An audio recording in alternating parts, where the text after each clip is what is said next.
यार लफ्जों में कहाँ दिलों की होती है जुबान। लारिब उठा, फ्रेश हुआ और फिर नीचे आया। मम्मी नाश्ता दे दें, मैंने हॉस्पिटल जाना है।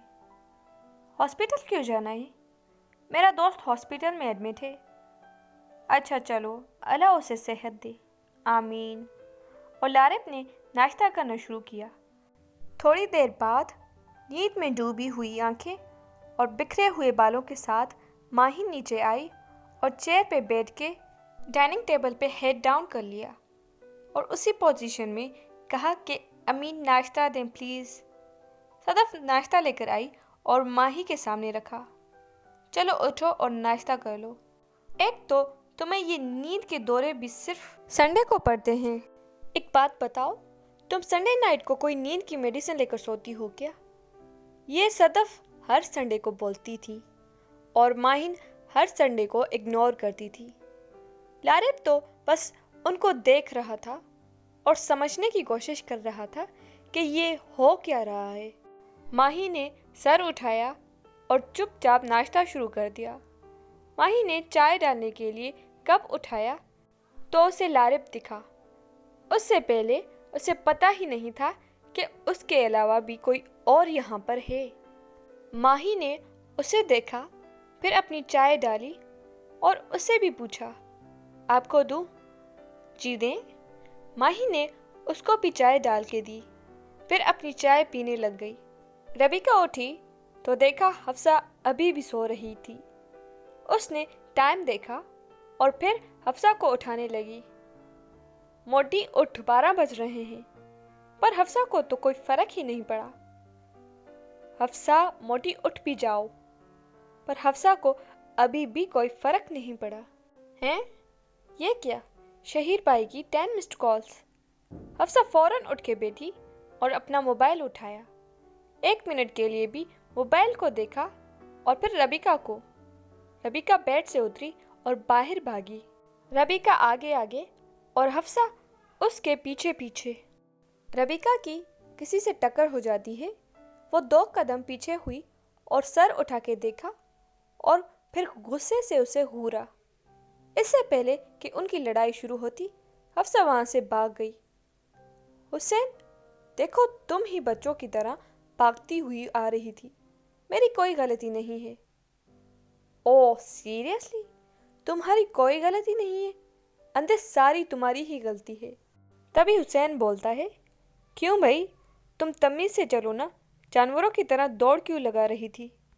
तो रबीका बोलती है, तो तुम देख लेते ना, पता नहीं दिमाग में हर वक्त कौन सी लड़कियां सवार होती हैं तुम्हारे। हुसैन के दिमाग में लड़कियां नहीं, लड़कियों के दिमाग में हुसैन सवार होता है। ओह माय गॉड, इतनी बड़ी बड़ी खुशफहमियाँ।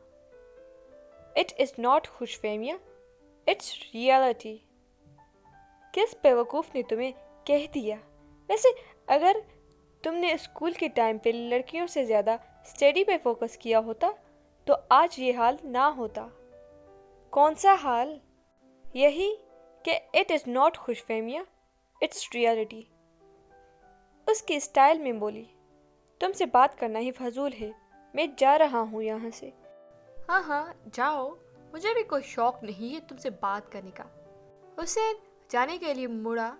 रबीका को कुछ याद आया और वो भाग के उसके पास आई। अच्छा सुनो, देखा मुझे पता था तुम भी बाकी लड़कियों की तरह मुझसे बात करने के लिए मरती हो। अच्छा अब ओवर ना हो और चलो। लेकिन कहाँ? मेरा यूनिवर्सिटी का नेक्स्ट ईयर स्टार्ट होने वाला है, मुझे कुछ बुक्स लेनी है, प्लीज़ तुम ले जाओ ना। प्लीज़, अच्छे भाई हो ना, शरारत से बोली। उसे फौरन चिढ़ गया। जाओ, अब तो मैं नहीं लेके जा रहा। क्यों यार, ले जाओ ना प्लीज़, अच्छे भाई। फिर से शरारत से बोली। यार रबीका, अच्छा नहीं बोल रही, फिर लेके चलो, वरना मैं फिर से। अच्छा चलो। और वो दोनों चले गए। लारिब हॉस्पिटल में एंटर हुआ जब उसकी टक्कर बासित से हुई। बासित, तू यहाँ क्या कर रहा है? यार मेरा दोस्त यहाँ एडमिट है, وہ ڈسچارج ہونے والا ہے، پیپر سائن کر کے واپس آ رہا ہوں۔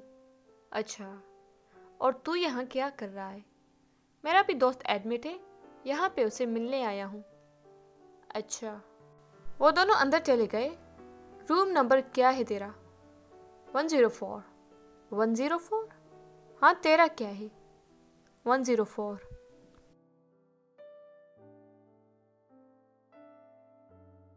پیار لفظوں میں کہاں، ایپیسوڈ 4۔ دونوں نے ایک سیکنڈ کے لیے ایک دوسرے کو پریشانی سے دیکھا۔ لارب اینڈ باسط ساتھ بولے، شہیر؟ پھر ساتھ بولے، ہاں۔ ان لائبریری، ربیکا بکس دیکھ رہی تھی، حسین اس کے پیچھے پیچھے چل رہا تھا۔ ربیکا پیچھے مڑی تو حسین کے ہاتھ میں ایک بک تھی۔ ربیکا نے اس کے ہاتھ سے بک لی اور نام پڑھا، my husband my best friend. پھر حسین کو دیکھا جو اسمائل کر کے اسے دیکھ رہا تھا۔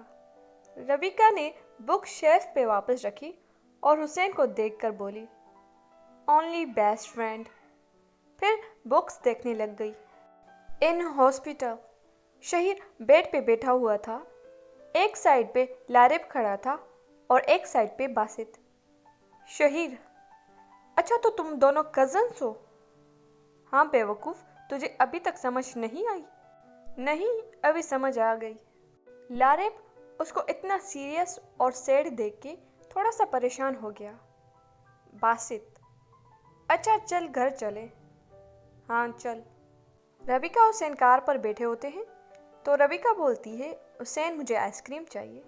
تبھی جواب میں حسین بولتا ہے، یار ربیکا کبھی ایسا ہو تم میرے ساتھ کہیں باہر آؤ اور آئس کریم نہ کھاؤ۔ پھر حسین نے ربیکا کو دیکھا جو کیوٹ سا فیس بنا کے حسین کو دیکھ رہی تھی۔ حسین نے اسمائل کی اور سامنے دیکھا۔ یار تم ایسی حرکتیں کیوں کرتی ہو؟ کیسی؟ یہ جان لیوا حملے۔ پھر مجھے تمہاری ساری باتیں ماننی پڑتی ہے۔ ربیکا ہنسی اور پھر بولی، اور تم ایسا کیوں کرتے ہو؟ کیسا؟ یہی بات بات پہ لائن مارتے ہو۔ ہا ہا ہا ہا، یہ میں ہی ہوں جو تمہارا اتنا چھچورا پن برداشت کرتی ہوں۔ کوئی اور ہوتی تو ابھی تک اپنے باپ اور بھائی سے تمہیں خوب پٹوا چکی ہوتی۔ یہی تو یار، یہ تم ہو، کوئی اور نہیں۔ اور ربیکا کو بہت پیار سے دیکھا۔ ویسے میں تمہاری بیوی کو تمہارے سارے چھچورے پن بتاؤں گی۔ پھر سوچ کے بولی، تم شادی کے بعد 1 منتھ کے لیے اس کو ہمارے گھر بھیج دینا۔ تو حسین پوچھتا ہے، کیوں؟ اتنے سارے چھچور پنے بتانے میں ٹائم تو لگے گا نا۔ ایک کام کرو، کیا تم اس کو بتاؤ گی تو تمہارا کتنا قیمتی ٹائم ویسٹ ہوگا نا۔ ہاں یہ تو ہے، تو تم ہی میری بیوی بن جاؤ، تمہیں بتانا بھی نہیں پڑے گا۔ ربیکا نے ایک جھٹکے سے اسے دیکھا۔ کیا ہو گیا؟ کچا چبانے کا ارادہ ہے کیا؟ ربیکا نے غصے سے دوسری سائڈ منہ کر لیا۔ اچھا نا، مذاق کر رہا تھا، تم تو سیریس ہی ہو گئی۔